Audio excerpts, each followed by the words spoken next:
Hello, everyone. Today we are going to explore together the life of my favorite apostle, and that is Andrew, the brother of Simon Peter.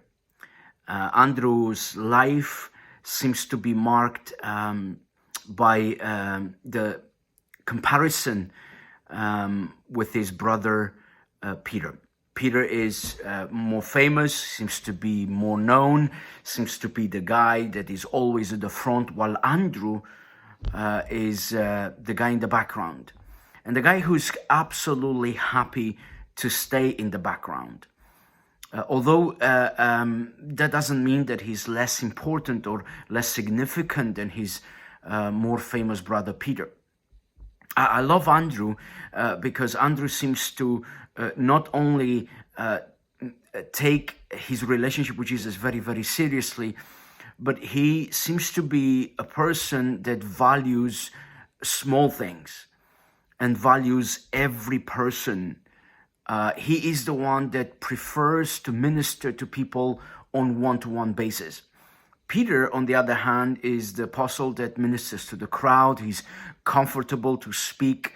He's comfortable to start a conversation. He's comfortable to engage with anyone at any point in time. Andrew is a lot quieter, a lot more quiet, more reserved, and I love that. I love that in Andrew. I love the example that he sets.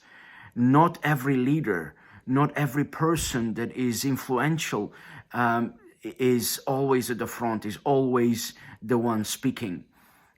In a sense, behind every great man like this, there is a man that works in the background without any noise, without any lights, without any focus on himself. And this is Andrew, the apostle.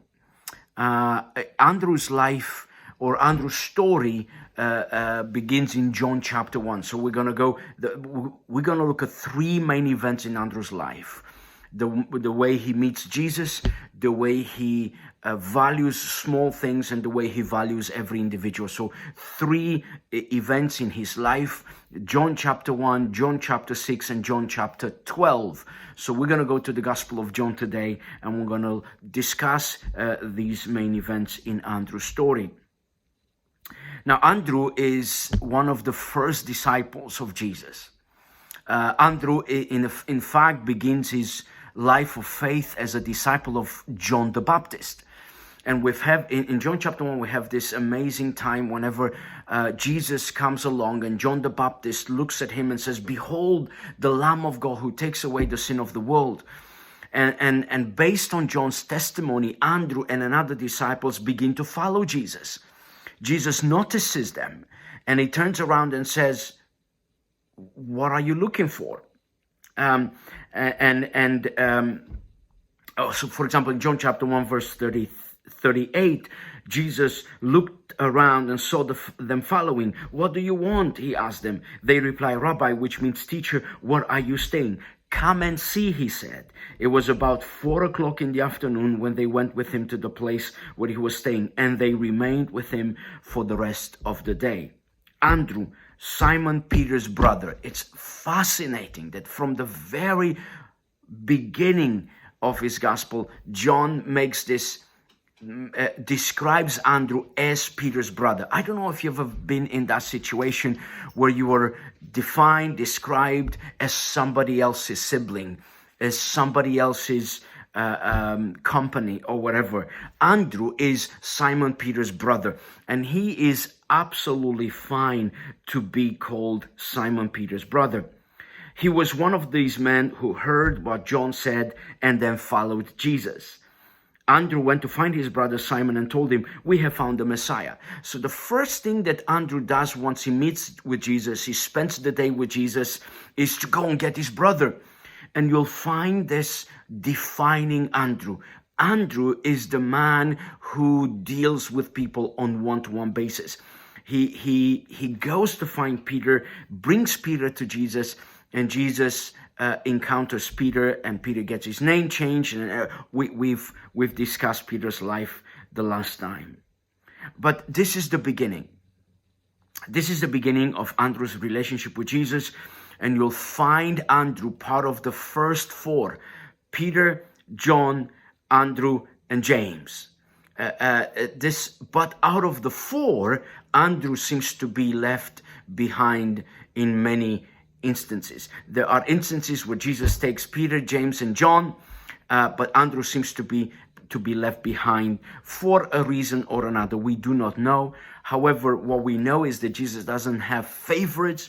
He's got just people that are very intimate to him, very close to him, and that depends on everyone's desire to get close to Jesus. But Andrew is comfortable to be in the shadow. Andrew is comfortable to be in the background. Not every leader has to take the center stage, as I said. So in John chapter 1, we have the first encounter that Andrew has with Jesus. What I love about this encounter is that Andrew doesn't keep it for himself. He goes, spends the day with Jesus, and at the end of that day, he says, who can I tell about Jesus? Who can I share with about Jesus? Oh, I know, my brother, I'm going to tell my brother. And so I love that attitude that Andrew has. And I think it would be so amazing if all of us have the same attitude as Andrew had. I've encountered Jesus. Now, who can I tell? Who is one person that I can go and say, hey, I've met the Messiah. I've met the one that we've been looking for. I've met the one that has given me the answers to all my questions in life. That's an amazing thing to hear about Andrew. Later on, as Jesus encounters them again, he calls them, follow me and I will make you fishers of men. Both Andrew and Peter, James and John, all at the same time leave the nets, leave their business and start following Jesus. And so this is in Matthew 4, you can read about this. This is the beginning of their apostleship with Jesus. Now, the next encounter is in John chapter 6, and I absolutely love this. This is the time when Jesus feeds the 5,000 men. So if you take 5,000 men and you add the women and you add the children, could be somewhere between 12 to 15,000 people. That's just a huge crowd. In John chapter 6, we find that Jesus crosses to the other side of the Sea of Galilee, and the crowd kept following him wherever he went. And all because he was doing some amazing miracles, miraculous signs. He healed the sick, and obviously people were willing to follow him. So in this instant, Jesus climbs up a hill and he gets his disciples around him and he begins to teach them. But then he sees all this crowd gathering around, and so you can see a huge number of people. And as the evening comes, Jesus turns to Philip and says, you need to feed them.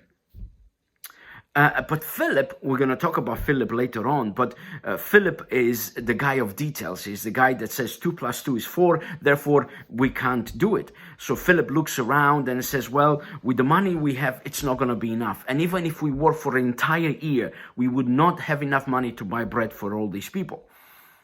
But Andrew does something absolutely fascinating. Then Andrew, Simon Peter's brother, spoke up.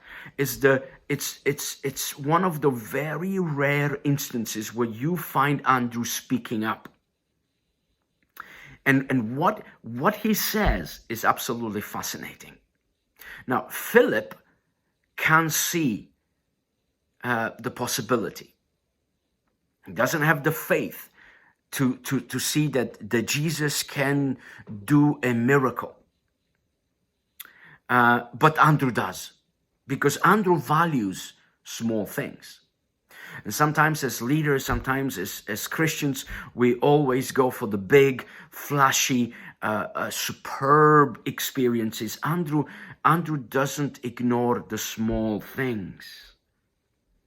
You know, we all want to be part of a big, large church with lots of things happening. But sometimes God comes and meets with a small group in a way that is just unbelievable. Andrew values small things. Then Andrew, Simon Peter's brother, spoke up. There's a young boy here with 5 barley loaves and 2 fish. But what good is that with this huge crowd? So he's realistic. He's not a fool. He's not ignoring the reality. He just values, hey, Jesus, here's what we have. I know it's not enough, but you can have it. Tell everyone to sit down, Jesus said. So they all sat down on the grassy slopes. The men also numbered about 5,000. And Jesus took the loaves, gave thanks to God, and distributed them to the people. Afterward, he did the same with the fish, and they all ate as much as they wanted. Although Andrew is a realist and he knows it's not enough, yet he leaves room for God to do a miracle. I think that speaks volumes about who Andrew is. As people, as Christians, we should never despise small things. We should never despise the person who comes to Jesus with very little. Because little in God's hands is going to be more than enough. Now, you may think yourself as being insignificant, small, inadequate, or ill-prepared, or you name it. And that might be true. But this is where the catch is. Put yourself in God's hands and let God do with you the miracle. And this is what Andrew teaches me here. Andrew has the ability to speak up, which is very, very rare, and says, Jesus, here's 5 loaves, 2 fish. It's not enough, but you can have them. Let's see what you can do with them. And if you feel that way, if you find yourself in that position where you say, Lord, what can I bring you? What can I give you? What can I do? Well, God says, just give yourself, because little in God's hands makes enough, more than enough, produces more than enough. The key is to present them to Jesus. And this is what Andrew does. That's why I love Andrew. I love this story in John chapter 6. Then the next one is John 12. And I just love this. I love the whole idea of Andrew being the one that everybody knows, values everyone, no matter who they are. In John chapter 12, verse 20, we find some Greeks who come to Jerusalem for the Passover celebration, and they go to see Philip. Now, the reason why the Greeks go to see Philip is because Philip is the only one with a Greek name, the only apostle with a Greek name. And obviously they think if we go to the one that most likely is Greek, then he's going to enable us, he's going to help us to go and meet with Jesus.